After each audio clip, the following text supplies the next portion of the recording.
মাহমুদ ভাই তার যে ভোলানাথের কবিতাটার এটা খুবই চমৎকার একটা অ্যানেকডোট দিয়েছেন তিনি। এখানে কয়েকটা বিষয় ইম্পর্ট্যান্ট। আমরা বর্তমান সরকার চেষ্টা করছে যে একটা স্বচ্ছ, ন্যায়পরায়ণ এবং সুন্দর reporting system, financial reporting system গড়ে তোলার জন্য। এখানে আমাদের আলোচনা কয়েকটা বিষয়ে উঠে এসেছে। প্রথম বিষয়টা হলো যে ফিনান্সিয়াল রিপোর্টের অ্যাকুরেসি না থাকলে কী অসুবিধা হয়। আমরা জানি যে বিগত সময়ে ব্যাংকগুলোকে আমরা ফাইন্যান্সিয়াল সেক্টরকে হাত দিতে যে দেখলাম সবগুলি ব্যাংকের অত্যন্ত খারাপ অবস্থা। তো পরে আমরা দেখলাম যে ফিনান্সিয়াল রিপোর্ট যেগুলি আমরা অডিট রিপোর্ট কোনোটার মধ্যেই ওই ধরনের ইন্ডিকেশন নাই। তো অ্যাসেট কোয়ালিটি রিভিউ করার পরে দেখা গেল যে অনেক অ্যানোমালিজ।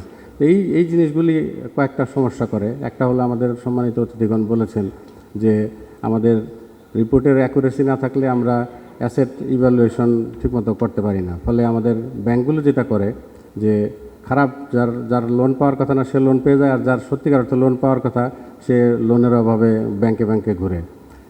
এইটা সমস্যাটা একটা আমাদের এই যে বর্তমানে যে ক্লাসিফাইড লোন বেড়ে যাওয়ার একটা বড় অন্যতম কারণ।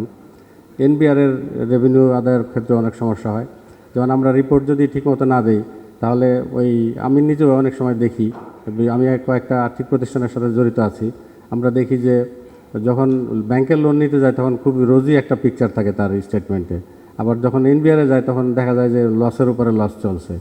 এই যে বিষয়টা, এটা একটা সমস্যা হলো যে এতে খারাপ লোকরা পার পেয়ে যাচ্ছে, কিন্তু ভালো যারা অনেস্ট তাদের উপরে ট্যাক্সের চাপটা পড়ে যাচ্ছে।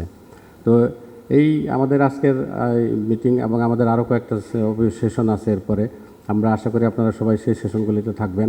তা আমরা সবচেয়ে জোর দিচ্ছি যে আমাদের ফিনান্সিয়াল রিপোর্টিং সিস্টেমটা যেন অ্যাকুরেট হয় এবং সঠিকভাবে যেন সত্যিকার যে চিত্র একটা প্রতিষ্ঠানের সেটাকে রিপ্রেজেন্ট করে। আমি আর কথা বাড়াবো না, আমাদের প্রধান অতিথি মহোদয় এবং আমার একটা জরুরি কাজ আছে।